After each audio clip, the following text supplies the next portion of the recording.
As a matter of fact, the judge rules from a bench in a courtroom. He rules from the bench. He sits up higher so he can look down on you, and you can look up to the law.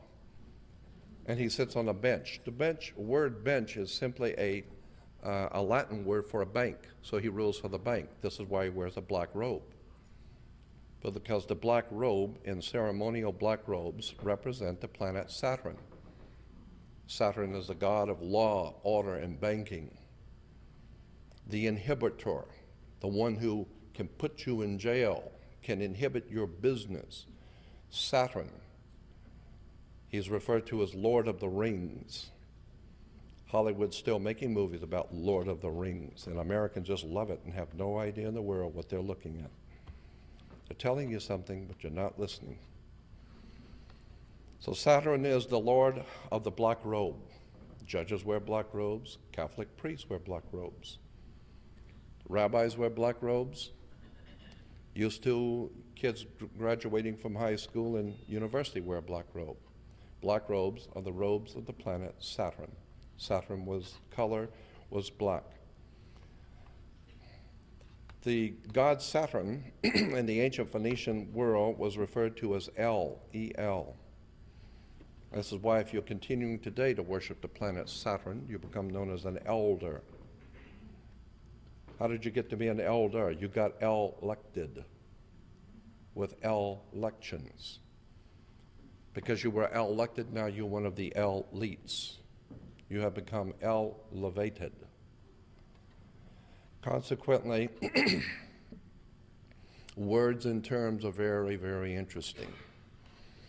Again, we go back to the court and back to maritime admiralty law, the law of banking. I want you to understand the concept behind banking. Banking is referred to, as I said, the law of water. An example is if a large ship from Japan pulls in and parks at the harbor. It's got $700 million worth of Toyotas or TVs on it. The ship was not here yesterday. It has come this morning, so it has manifested. So every single piece on that ship that's going to make money for somebody has to be accounted for. So the captain, which represents capital, money, the captain has to report to the port authorities all of the vital signs on every single thing sold and brought into this country. Is it a 4-door, 2-door? Does it have air conditioning, 6-cylinder, what?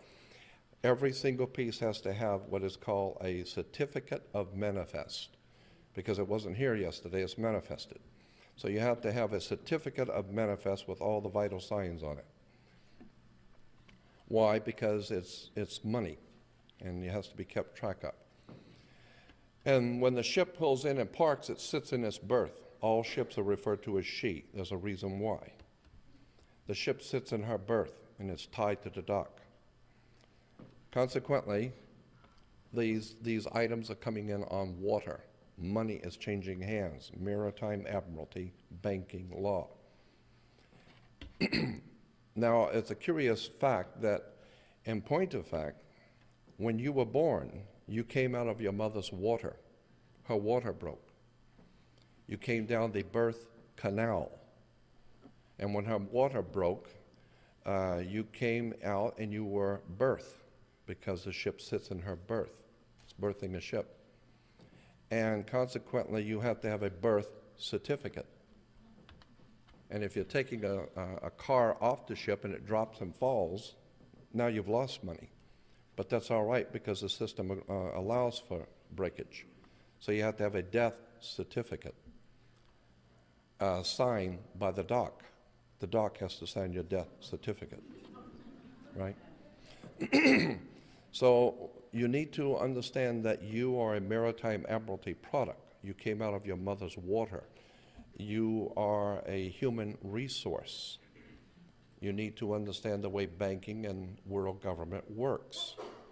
Again, I don't have any problem with this, because there's no need to have a problem with it. This is the way the world has worked for at least 6,000 or more years. All I'm saying is that when you need to understand that words and terms and symbols are used in religion, churches, Why do you have Jews going to synagogue? In this country, it's spelled S-Y-N-A, synagogue. No, that's incorrect. In Israel, it's spelled correctly, S-I-N-A. In the ancient world, in Arabia, there was a mountain called the Mountain of the Moon, a mountain of the moon god. Even in Africa today, in Uganda, there's a mountain of the moon. The moon god in Arabia was called Sin, S-I-N. You can look that up in an encyclopedia. S-I-N was not doing something evil. It was the name of a god, the god of the moon, Sin. In the ancient Arabic language, Ai was a mountain. You put the two together, it's the god of the mountain was Sin Ai, or Sinai. Mount Sinai is the god of the mountain, the moon god. This is why Moses was the leader of a lunar cult. In the Vatican and throughout Europe, Moses is pictured in sculpture and paintings with horns. These were the lunar horns. It's because the Jews celebrate their holy days after sundown. Well, of course, that's when the moon comes out. And consequently, the Bible even starts off in Genesis. This was the evening and the morning. So days are counted in the Jewish tradition from the evening to evening. Why? Because of Sin, Ai, or the god of the moon. Fascinating use of terms and words, as I said. You need to understand that once you begin to see how the laws and regulations of the world are put into place, the implication of the theological foundations of the world are so profoundly deep, go back so far into ancient history. You need to understand that the concepts in our mind of religion actually need to be, you need to define the terms where these things come from.